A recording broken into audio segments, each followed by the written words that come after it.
Welcome to Hiroshima, Japan. Hiroshima was actually an unplanned part of our trip, but we were encouraged to visit this after speaking with a dancer at Disney while sitting at a Starbucks. To get to Hiroshima, we're going to take this fun train from Osaka. That's right, it's Hello Kitty themed. Next, we'll tour one of the greatest public parks I've ever seen in the middle of a major city. We'll step through time and visit the Hiroshima Castle, which has been rebuilt. We'll pay our respects to the Hiroshima Memorial Site where the atomic bomb detonated. And then finally, we'll take a trip to an island in the Bay of Hiroshima. We'll visit the major Instagram sites, such as this, but we'll also visit some of the shrines and temples also located on this island. It's easily an entire day. So sit back and enjoy 2 days in Hiroshima.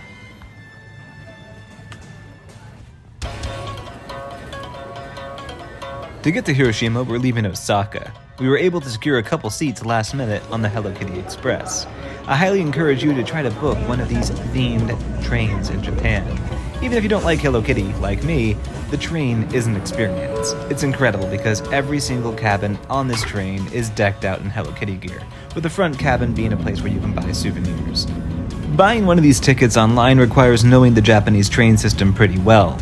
That said, you can secure last-minute trains if it's not too popular and if you are willing to be flexible in your timing and when you leave. I recommend doing this first thing on your trip to Japan and doing it early in the morning, as the lines at the JR stations tend to get a little long and you have to book these with a human.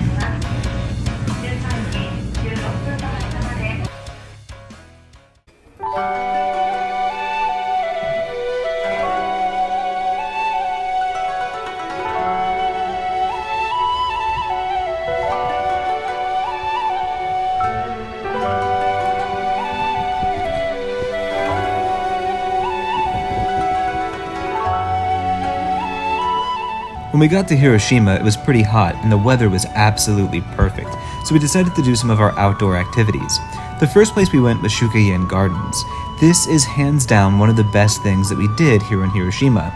It cost about 260 yen, which comes out to about $1.50 to $2 US, making it a relatively inexpensive thing to do, and it can easily fill an afternoon if you enjoy these types of gardens. This garden was built in 1620, making it one of the oldest things that you can see here in Hiroshima, next to the Hiroshima Castle, which is largely a modern reconstruction. This garden, however, remains largely the same as it would have been, though it was mostly destroyed when the Hiroshima bomb went off, just a few hundred meters from this location. The gardens today are very tranquil, and they allow for you to stroll through them. The gardens represent the entire landscape of Japan, with hills, mountains, and valleys all represented here in this one tiny space. Although this garden isn't large, it feels a lot larger than it actually is. You can take in this quiet scenery, bring in a lunch, or even enjoy tea at one of the numerous tea houses throughout the area. There's picnic tables for you to sit up and have a nice little breakfast or a lunch should you wish. This garden is a microcosm of Hiroshima's history, with things like this tree, which look innocuous on the surface, but are actually indicative of Hiroshima's dark history. When the atomic bomb detonated, it took out much of this park, and it bent this tree over sideways, and it remains that way to this day, as a testament to the bomb that went off in the 1940s. One of the more famous things in this park are the numerous bridges that you'll find throughout. But the thing that finds most tourists' attention is this bridge right here. It is a stone bridge that reminds me of Mostar in modern-day Bosnia. These steps here are extremely slippery, and the sign that I just pointed to indicates that. I'm walking up with sandals that have almost no tread left on them because I walk between 10 and 15 miles a day in them. So I can walk up the steps, but it was very difficult to walk down. If you're coming to Hiroshima, then this park is a must-visit in my opinion. I highly encourage you to plan for at least an hour here, but if you want to really make the most of your time, then plan for about 2 or 3 hours and bring a snack or enjoy some of the food and teas that you can find in the park. After leaving the park, though, I recommend that you visit Hiroshima Castle. Since both of these historical sites were built around the same time, it makes for a natural segue, and it is located just about a kilometer away to the north. I recommend walking the path because one of the great things about Hiroshima Castle is walking up to it and seeing this moat for the first time. The defensive barriers begin at this moat, and you can meander through the park. Most of the historical sites inside the park, though, were destroyed during the Hiroshima bomb explosion. Nevertheless, you're able to see the foundations of where some of the other sites, such as the military barracks and things of that nature, would have been positioned and used up through the 1800s. The main attraction in Hiroshima Castle Park is undoubtedly the keep, which was reconstructed about 13 years after the atomic bomb explosion in the 1940s. What we see today is a modern reconstruction built of concrete and iron, but resembles perfectly the ancient castle that would have stood here. The original castle was built in the late 1500s and stood for nearly 400 years before finally being destroyed. The keep is definitely worth visiting, as inside you'll be able to not only see the interior of the castle, but you'll also be able to tour a war museum that takes you through the different periods of Japanese history.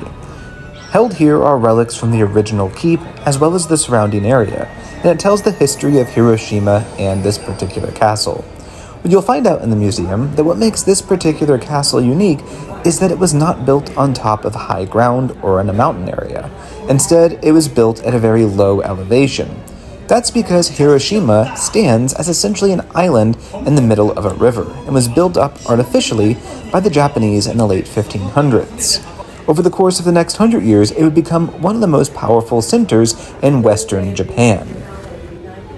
While the castle grounds are free to tour, the keep costs about 400 yen to visit, which comes out to about $2.50 to $3 US, making it a very good and inexpensive way to enjoy an afternoon in Hiroshima. Inside the castle, you'll find other things like this fire helmet and this reconstruction of a samurai's house from the 16th century. This lets you get a sense of what daily life would have been like for nobles in Hiroshima. The museum also has old maps of the castle, as well as numerous suits of armor. This helps you understand what it would have been like to be a samurai in the 16th century. I found this part of the museum particularly interesting and hands-on. We even have a sword that we can go in and pick up to feel the weight, but don't worry, it's perfectly safe, it's chained in. From on top of the keep, you have a commanding view over the surrounding area. It really helps you understand the power of such a castle during the 16th century, when these skyscrapers wouldn't have been there. All in all, I found the Hiroshima Castle to be well worth my time, and I spent about an hour in total there. There's also some really cool shrines around the area that you can also tour that are on the same grounds. But one of the things you should spend time seeing is this map here, which shows what the Hiroshima Castle would have looked like shortly after the atomic bomb explosion.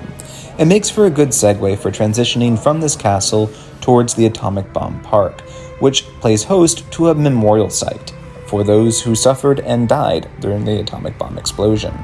The park is a somber reminder of the tragic events that occurred here to a large civilian population. One of the things I did not know until I arrived is why this building is still standing, despite having had an atomic bomb dropped right on top of it. In fact, it was that fact that made it still stand. When the explosion occurred, it transitioned directly down on top of this dome, which spared it from total destruction. It sits today as a reminder of the horror and the events that occurred in 1945. Signs throughout the area will also help you understand the degree to which an atomic bomb explosion affected this building. It'll point out things like this bent steel, which shows the force of an atomic bomb blast. Easily, I can see spending about an hour throughout this park. It is very large and dominates most of central Hiroshima. One of the things you might not really notice, though, is this mound here. This mound holds the remains of all of those that died in the immediate area, whose remains couldn't necessarily be identified. One of the harder parts of the park to witness is this statue here. This statue was made for the children who suffered in particular from the atomic bomb explosion. This park marked the end of our first day in Hiroshima.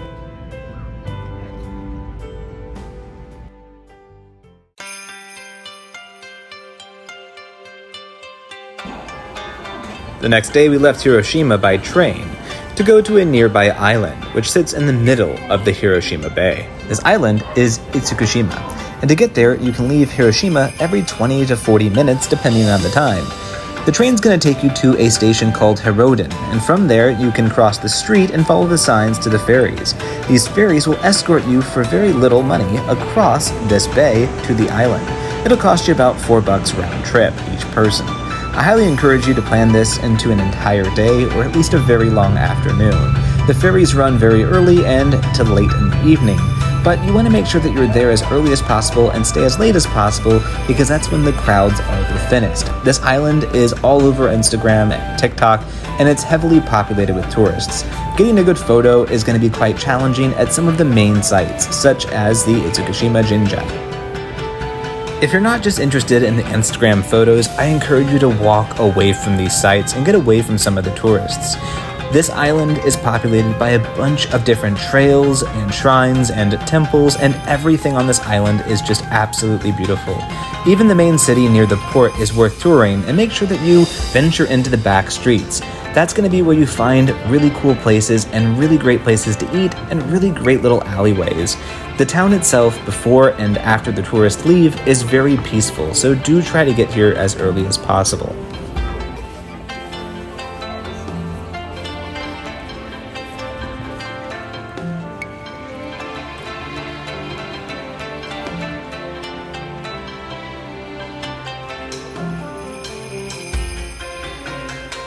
If you only have a limited amount of time on the island but want to see some cool sights that don't have a lot of tourists, then make sure you check out this. This is known as the 5-story pagoda.